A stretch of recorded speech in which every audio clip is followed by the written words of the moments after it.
Ever since the day that you went away, you went away.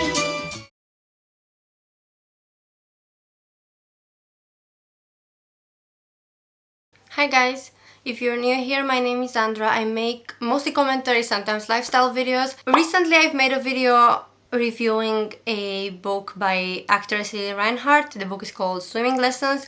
And although that video wasn't particularly popular, it was something that I really enjoyed making. So I've decided to try to do more literature focused videos. I'm still gonna do the influencer commentary as usual, and my main focus of this channel is probably gonna be that. But I wanna just kind of make a few of this as well, because to be honest, these past few days have been quite depressing for me. I thought that I'll do something that actually brings me joy, because the influencer commentary, I've talked to somebody about this recently. It's very important work. It's important that we hold problematic people accountable. It's really important that we tell people to do better, but it's also sometimes draining to research into just problematic people in general. It's draining to look at just things that are, negative. So I've decided to do something that isn't really upsetting, although it is very important, and as I said, I'm going to continue focusing on that, and that is reviewing a book that just came out. It is called Homebody by Rupi Kaur. Rupi Kaur is not for everyone. I'm just gonna start with that. I understand why people sometimes say that they don't like her and it's not real poetry. I think it's not real poetry in the sense that it's not classical poetry, but I think a big chunk of her books are actually real poetry. Even though it's modern and it's free verse, it doesn't make it less real than like classical poetry. It just makes it different, things have to change and evolve. And I think in the social media format, people generally don't have the patience to read through really long poems or novels. So I think because of that, this kind of stuff has become really trendy. I like both personally. I do prefer more like just older poetry, like 20th century poetry, but it doesn't mean that I don't like this. I know some people like even like a lot older poetry, like Middle Ages, and personally that's not really for me. But yeah, I think even though this is not my favorite type of poetry, I do enjoy it and I do appreciate it. So much so that I have both of her previous books as well as this one. So I'm not a hater, I promise guys. I'm gonna be critical, but I'm not gonna be hateful. If you haven't watched my previous review, I would recommend you do that, because it is the same as this. It's gonna be chill. It's not gonna be a very complex review. I haven't written notes. I have like a few notes, but I haven't actually written a script for this, because I like this kind of just open discussion so that I can give you guys more material to comment with if you want to add something, rather than just doing a full literary review like the way that critics do it, because I feel like if you want that, you'll go on Goodreads. You're not gonna go on YouTube, in my opinion. Personally, that's what I would do.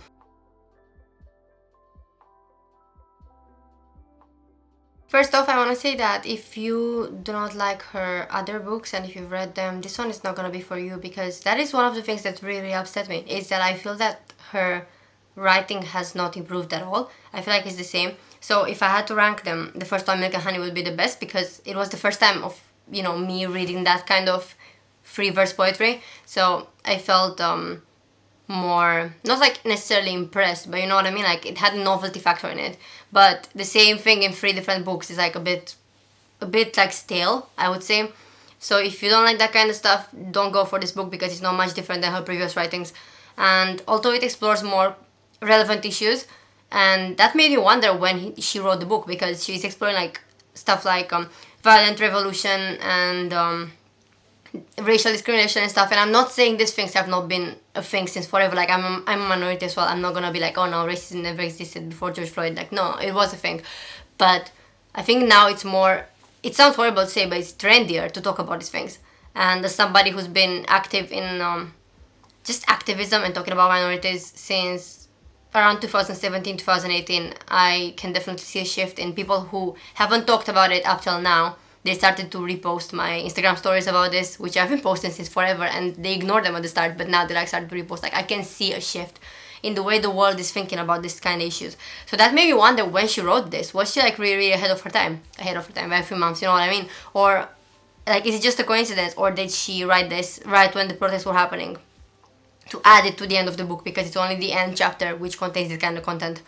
Like, it's the way she's like calling out capitalism, but I feel like her book is in nature very capitalistic because it's the same thing written again that she's wrote in her previous 2 books. I'm not saying I didn't enjoy it, because I did. I read it now in like an hour and a half because I liked it and I didn't want to put it down. But I just think if you talk about how capitalism is bad, but you're producing the same type of content 3 times, is that really not you being a slave to the same capitalism? And I'm not saying, that it's a bad thing, because all the time us socialists have this saying like there is no ethical consumption under capitalism, which I stand by. I've made an Amazon recommendations video and I don't like the ethics of Amazon, but at the same time, that is the most affordable place that you can get your things at, other than like most of thrift shops and stuff are closed in England because of the pandemic. So it's like, it's something that makes sense, that we don't like ethically, but we do have to use it because we don't have bigger possibilities. And that is the fault of capitalism. So it's not the fault of the consumer. The consumer has no choice. So I'm not holding this necessarily against Rupi, but I'm just wondering, wouldn't some self-awareness, in this case of, you talking shit about capitalism, wouldn't it have been better if you wrote a poem about how you are a victim to this as well? Because she had some poems about how she's a victim to hustle culture, but I don't think that accurately describes capitalism as a whole. I think capitalism is a far more complex issue than just hustle culture. That is just one element of it. So I just think that would have been a good addition to the book, in my opinion, like just a poem about that. Another thing is that when I was reading the public reviews, because I wanted to kind of get a grasp on what other people thought about the book after I've read it, I noticed that on Goodreads, it was actually already put as like a recommendation, like a nominated recommendation. And it's just been out for like a day at this point. So how can it have already 500 reviews? Like, it's all just biased, and I don't like this system. This is like peak capitalism, like I was saying. I don't like the system. But I'm not shitting on Rupi for what I said before. I just want you guys to know that we have a lot of things in common. So I'm not gonna be too judgmental of her, because her background is mirroring a lot of my background. So she's a child of immigrants. I'm an immigrant as well as a child of immigrants, but she's a child of immigrants. Her dad was apparently a truck driver, which is also, my dad is a lorry driver currently. Her mom was a stay-at-home mom, which my mom was for a long time. Now she's working, but she wasn't before. My parents are working class, so I can understand the struggle of the working class in the same way that she understands it. She is obviously a writer, like the same way that I've been writing my whole life as a means to cope with depression and anxiety, which I think she does as well. And she's a rape survivor, which I also am. So I have a lot of sympathy for her, and I would love to continue to support her, and I'm going to, even though I don't think that this book was as good as the other ones. It doesn't mean that my support is faltering, because I think women who have gone through hell and managed to climb back and make a successful life out of it. I think her first book was written when she was like 21. So that is really impressive. So I'm not criticizing her at all. I'm just talking about the material itself. So Homebody is Rupi Kaur's third book, and it's split into 4 chapters, which I thought was interesting to do that. But you know what, actually, like, as soon as I opened the book, something that really pissed me off was the fact that her chapters are called Mind, Heart, Rest, and Awake. So mind and heart are like 2 different nouns that are kind of opposite sometimes. And then you have rest and awake. Rest being a noun, awake being an adjective. Why couldn't you just... Well, rest can be a verb too. But like, why couldn't you just put rested and awake, or rest and awaken? It's just like a weird dissonance that you open the book with that. And I'm just thinking that this was kind of rushed, in my opinion. But yeah, let's talk a little bit about the themes that are being explored in each of the sections, and then we're gonna go through some poems I liked and some poems I didn't like, which is kind of what I did with Lily's book as well. So the first chapter of the book, Mind, deals with themes such as depression, sadness, and her rape experience, and obviously that spoke to me. I feel like the whole book did speak to me, more or less, but the second chapter, called Heart, deals with love, and I like that it deals with different forms of love, not just romantic and sexual. It deals with platonic love, it deals with family, and her love for her parents and what they did for her. I can't relate, because my relationship with my parents is like a bit weird. Well, no, I can relate, because I know they did a lot for me, but like, I can't relate to the exclusively positive emotions that she has towards her parents, because I have mixed emotions, but I'm still grateful. The chapter called Rest is about capitalism, toxic hustle culture, the life of working class people and immigrants, and sometimes both together, environmentalism and climate change, and the way that people are kind of promoting mental health and trying to sell methods of self-care instead of trying to work on their problems from the inside. People are being pressured to buy things that will make them happier, but you know, money, it can buy you temporary happiness, but it's never gonna buy you stability in your life. So only therapy can do that. And the chapter called Awake talks about social justice, female empowerment, with issues such as the Sikh genocide, which is good because I don't think anybody brings that up in the media. Talks about violent revolution, how to overthrow oppressive systems and stuff like that. Talks about, how to support people of color, and more specifically, black people, which is why I was wondering when she wrote it. It talks about minorities such as LGBTQ plus people, especially transgender people. It's like a heavy emphasis on that, and it talks about misogyny and the power of feminism, and why what we do today as women, it is the work that has been carried out by women for generations, and we're only now culminating it, but it's like we have to carry our women ancestors with us, if that makes sense. So it's the same situation as it was with the Lily Reinhardt book for me. When I opened this book, the first poem is not even a poem, and it doesn't actually have like a strong opening. However, in the same manner as Lily Reinhardt's book ends, with a really, really strong note, I feel like this one ended with a really, really good poem. So props for that, but also I would like a stronger starting poem, because when I open a book and I see something that like lets me down, it makes me like feel like it's harder to read the whole book.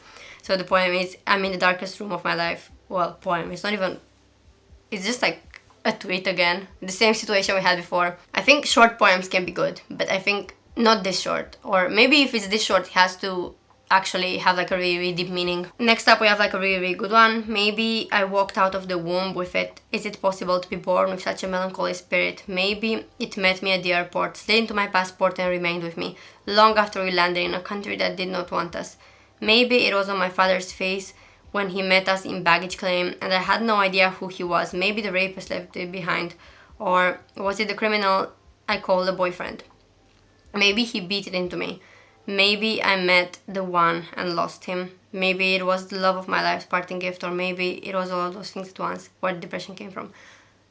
And I don't feel like I need to say this and explain a lot of this. I have been depressed since 14. That was when I started having suicidal thoughts.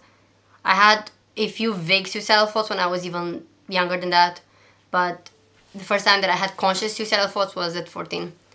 And I used to try to drown myself in the bathtub, which is so stupid because that's not possible, I think. I think your body's like, your survival instincts would kick in and it's not possible.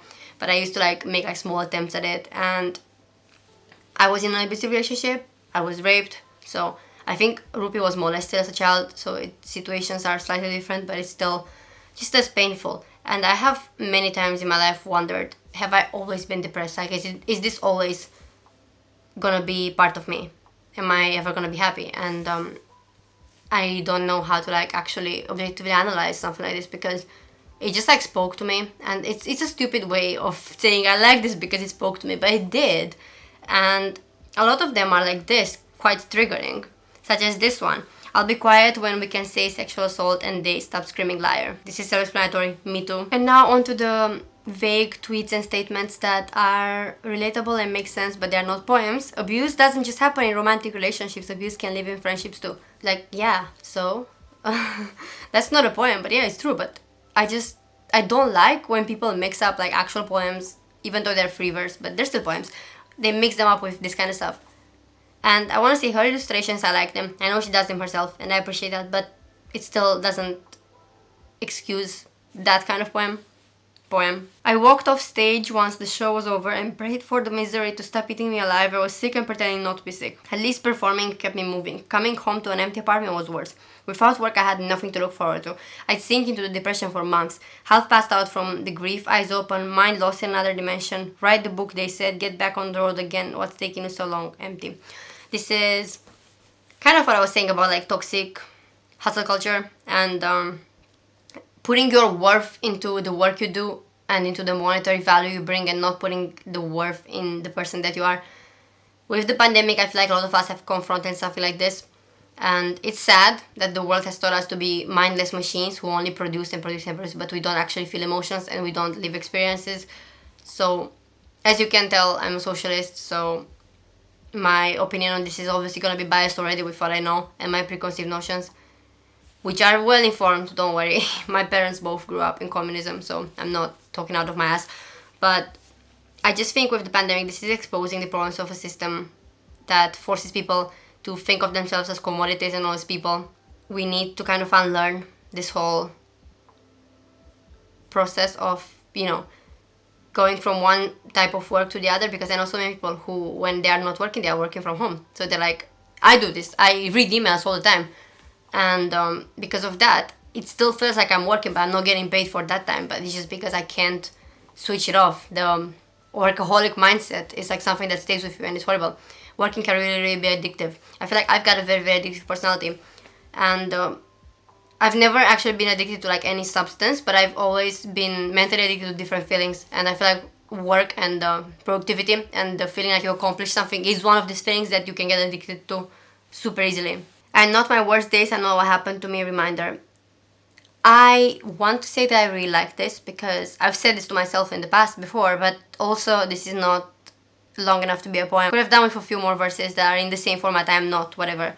And it would have been better, I think. There are whole blackouts in some of the years I have lived. My therapist says our minds erase trauma to help us move on, but every experience I've had is memorized in my flesh, even if my mind forgets. My body remembers. My body is the map of my life. My body wears what it's been through. My body signals the alarms when it thinks danger is coming, and suddenly the hungry little demons from my past come raging out of my flesh, screaming, don't you forget us, don't you ever try to leave us behind again. And I think this is good and bad. This is like a double-edged sword. I mean, not the poem itself, I like the poem, but I think the theme of, the way that your body knows what is right and what is wrong, the gut feeling, the instinct that we should all follow. Everybody says that, follow your instincts.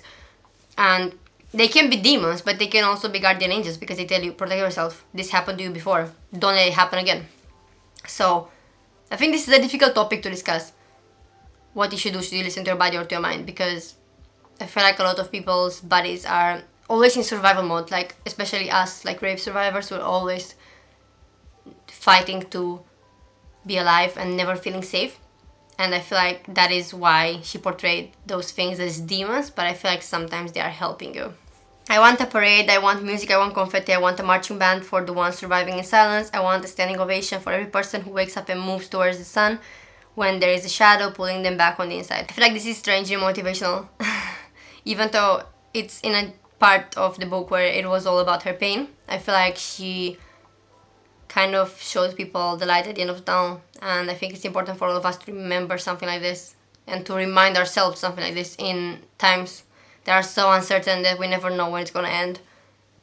So I just think her book is helpful for that as well, to put yourself in a mindset that yeah, it's shit now, but you have to live through sadness in order to find happiness again. I was trying to make him the one, and it took me 3 years to realize love doesn't work like that. I don't think that this is a tweet, but I really like the illustration though. And I feel like it could have been improved by adding different mythology elements. So in Greek mythology there is a legend of a man called Pygmalion, and he creates different sculptures, and one of the sculptures that he makes is of a woman, and he falls in love with the sculpture. So I feel like this poem would have greatly improved from just a fleeting thought to a full-fledged poem by adding imagery from the mythology, the Greek mythology that I was saying about, from this particular myth. I feel like it would have, first of all, filled up more spaces on the page, because I always feel like when poems are short like this, they just like waste away the pages. And you're talking about environmentalism and being against mass consumption of things, but you're like wasting so much paper. And I just think it's like a bit, it's a bit shady if you do that. So I would rather see longer poems and fewer of them, if it came to that, than just like so much empty space. Don't ask me why I didn't leave. He made my world so small I couldn't see the exit. I'm surprised I got out at all. I liked this because that is how I felt in the past in my abusive relationship, but I do think that the same thing, it could have been made longer. Could have talked about when you actually left, say then, then I saw a door and whatever. Like, I'm not gonna write for her, but just so you get what I mean, you could have made it into like a mini story, just this one poem, with the end of narrative being you getting out, and you could have had a more optimistic end, but also kept the title of I'm surprised they got out at all, because it does make sense. Even if you do get out, it doesn't mean that you're suddenly this like strong warrior. It's hard already to get out, so you don't feel strong in that moment. Like, I didn't feel strong for a very long time. I measure my self-worth by how productive I've been, but no matter how hard I work, I still feel inadequate productivity guilt. So this is where the capitalism poems begin, and I'm not gonna go through them because a lot of it is just stuff we have already kind of reached the conclusions of, but I do think that this part especially is a good read. It delves into being an immigrant right after, so I'm gonna get to that now because that does affect me as well. When you're an immigrant, you keep your head down and stay working. When you're a refugee and you don't have papers, when they call you illegal, outsider, terrorist, towelhead, you work until your bones become dust. You are the only one you can count on.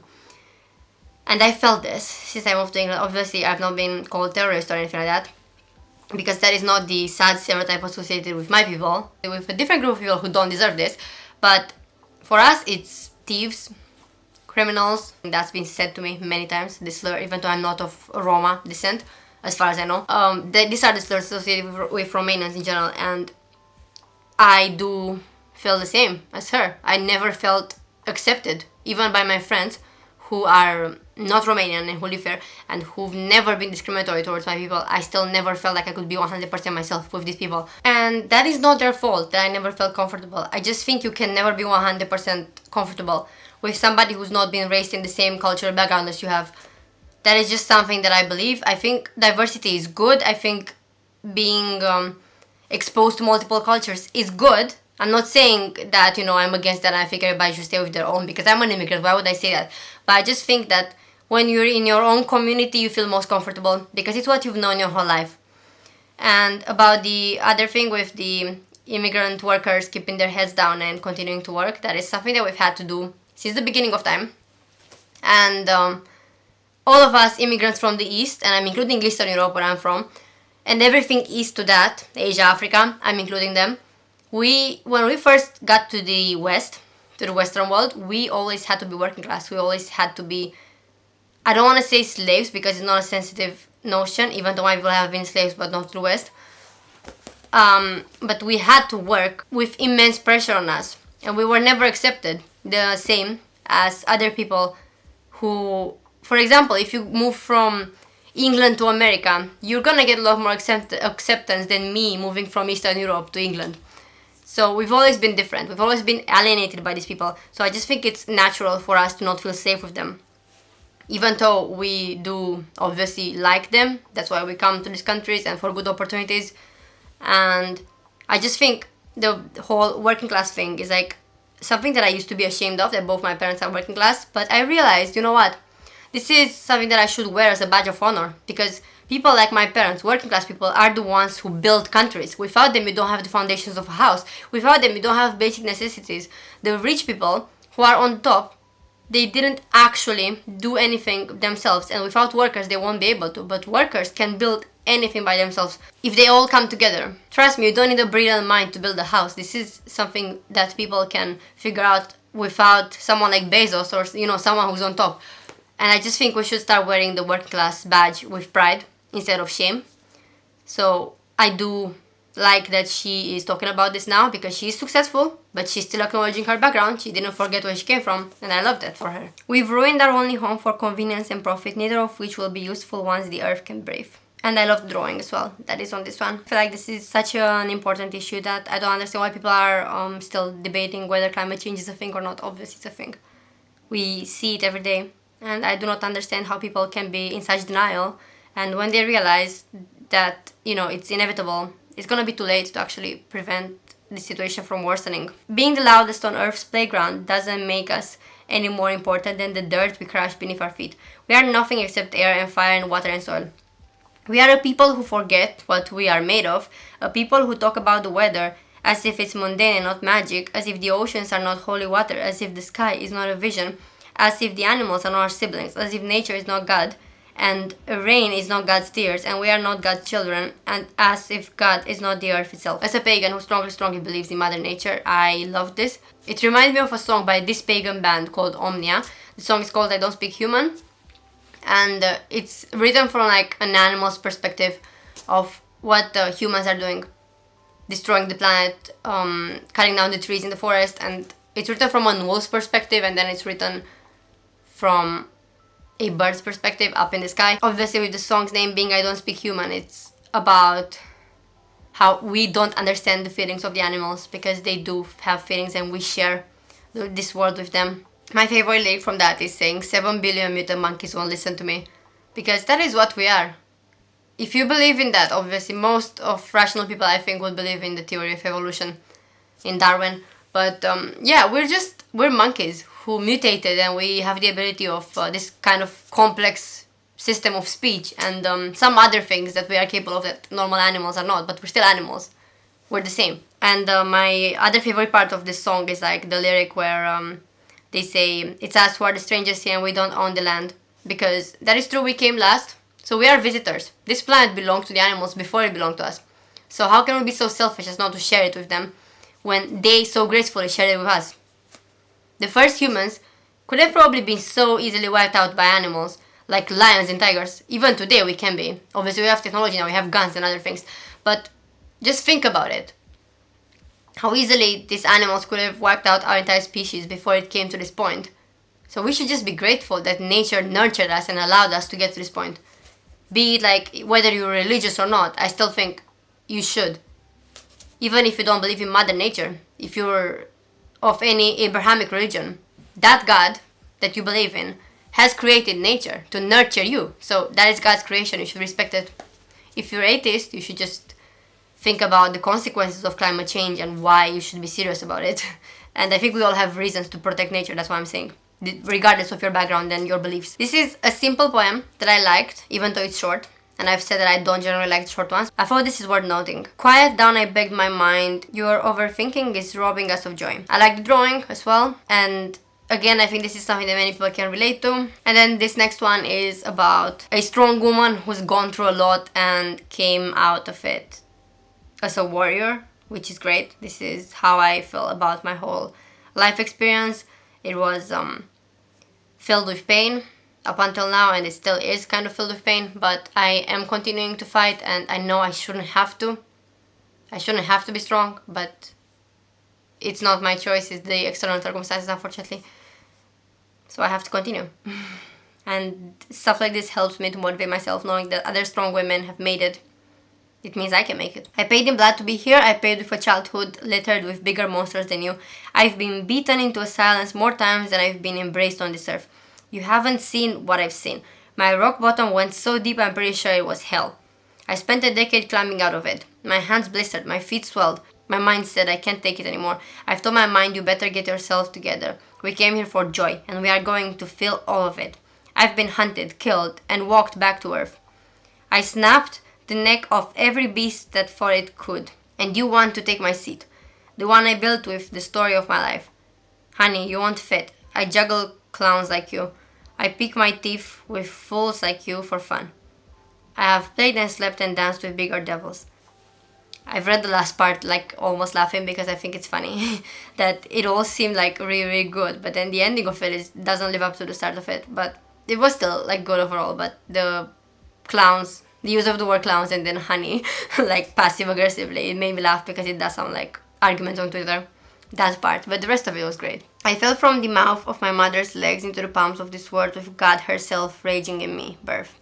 And I like this. I always thought that the divine force is feminine because the female body is the one that creates life. And as I said, I'm a pagan, I've always believed in a goddess. We do have a god, but he's not as important as the goddess, so there's that. There's nothing more to comment here, honestly. I just love that, and I feel like every time I meet misogynists, I always say, like, you know, who brought you to this world? Why would you hate women when it was a woman who brought you to this world? And it does fit in with the things that have been said in this book on the chapter with sexism and stuff. I will never be quiet about why my people resisted so I could be free. I've got in many fights online because people do not believe that my people, Slavic people, Romanians specifically, have been oppressed. And I will always speak for the justice of my people because we have been wronged so many times. We've been discriminated in the West since forever. My people have been called ethno-immigrants when they first immigrated to the West because we were not considered the same race as the Western people, like Western Europeans. They took the term Caucasian, which means people from the Caucasian mountains, which are people from like Russia, Georgia, Armenia, whatever. Not Western Europeans. They took this term from those people, called themselves Caucasians, and then said Russians and other Slavs are not Caucasians. My people have been enslaved by the Ottomans. My people had to face so many trials and tribulations to get to where they are. My people have been attacked from all sides. We have been invaded by the Romans, the Ottomans, the Slavs. That is how we got all the Slavic influence from. Nazi Germany tried to conquer us as well. We have always been invaded by bigger forces than us. We were like the little fish in the pond with all the sharks trying to eat it, and we survived. So yeah, I'm gonna talk about my people. And I think people, like any minority from this world, should have the right to talk about their people and to be proud of it. Even if I don't fit in the box of what you think a minority is, I bet that Rupi doesn't for some people because she's not dark enough to be a minority in some people's standards. I'm not saying that, obviously, people like me, we still have white privilege, but it's still not the same as the privilege that Westerners have anywhere else in the world. It's not the same. I'm not interested in a feminism that thinks simply placing women at the top of oppressive systems is progress, not your convenient figurehead. I just thought this was fine. That's why I was wondering when this was written, because this made me think of what's happening in America with Kamala Harris. Because she's horrible, objectively. But everyone is so happy because she's the first black Indian woman. And Rupi Kaur being an Asian woman as well. I'm wondering if she's not upset because of that. The future world of our dreams can't be built on the corruptions of the past. Tear it down. And again, this is like a thing that has been a recent thought of, you know, dismantle all oppressive systems. Obviously, people like socialists and Marxists like me, we've had this thought for a long time, but I think this has become more mainstream now with 2020. So that's why I was wondering. This also reminded me of Poppy's song, I Disagree. I think that is the way to build the world we all want, is to tear all the oppressive system down. There is no reform in situations like that. But yeah, this is another tweet written into a poetry book. I'm not interested in a feminism that excludes trans women. Like, true, but also why are you writing it here and not on Twitter? Because this is not a poem, and I feel like most of us know this. It just feels like this last social justice chapter has been a lot more surface level than the rest of the book. So that's why I was wondering if she just wrote it last minute because it became relevant. Because it just seems like she spent a lot less time writing this compared to the other chapters. I can't take my eyes off of me. Now that I see myself, I can't take my mind off of me. I can't believe the tricks my hands have been up to, the sermons I spoke into existence, the mountains I crushed with my fingers, and the mountain I built from all the shit people tried to stone me to death with. Warrior. I related to this one as well, so I just thought it would be a great way to bring this up. I love the drawing. The palms of her hand where like the flowers grow. I think it is noteworthy that I think she meant that her hands are worked up and, you know, dried up and with a lot of bruises and stuff, and that made her stronger. And the last one I'm going to talk about, because this was the ending of the book. There was another kind of mini poem at the end, but this is the final official poem of the book, because the other one was written on like a black page with white color, so it was like different from all the pages. Silly girl, little angel, little devil, so oblivious to being the miracle worker. You are the mother, the magician, the master of your life. And the drawing is amazing. And I also like that the way that she's describing herself is in 3 different iterations of her. The mother, the magician, the master of your life. And that is pagan as well as Christian. The number 3 has value in Christianity with the Father, Son, and Holy Spirit, but it also has value for us because our goddess in paganism, in Wicca, she has 3 forms, the maiden, mother, and crone. So that made me think of that, and I liked it. I felt like it was really, really inclusive, and it was a good way to end this book. Like, it was really strong and motivational, and it makes women feel empowered, I think. So I would recommend this book if you are a woman and you need someone to understand you, because it does feel like it's a friend that's talking to you. I feel like that's part of the appeal of this free verse poetry, is that it feels like you're talking to a friend, not somebody who's a lot smarter and more pretentious than you. So, as I said, I think the other books are better as far as her books go. But I don't think that this is bad. I think it's just because it's so similar to the others and we've already read this kind of material twice, it just feels a bit repetitive. But I did like it and I would recommend it. It's an easy read, digestible. I've read it in an hour and a half. There's a lot more to analyze about it, but I'm not going to, because I feel like, as I said before, like, critically analyzing something like this takes away from the desire of people to actually read it. So that is why I'm trying to keep my discussions to a minimum and to involve the audience as well. So if you have any comments, leave them down below. If you have any book that you would like me to read, keep it to poetry, please, because my energy levels are really down these days. So I don't think I can bring myself to start a novel because of depression and everything like that. So I would appreciate if it was only poetry. And if you like this video, give it a thumbs up. Subscribe to my channel for more commentary, lifestyle, and a lot of the commentary is pop culture centered, so it will be movies, books, and that kind of stuff if you like that. And I will see you guys next time. Thank you for watching. Ever since the day that you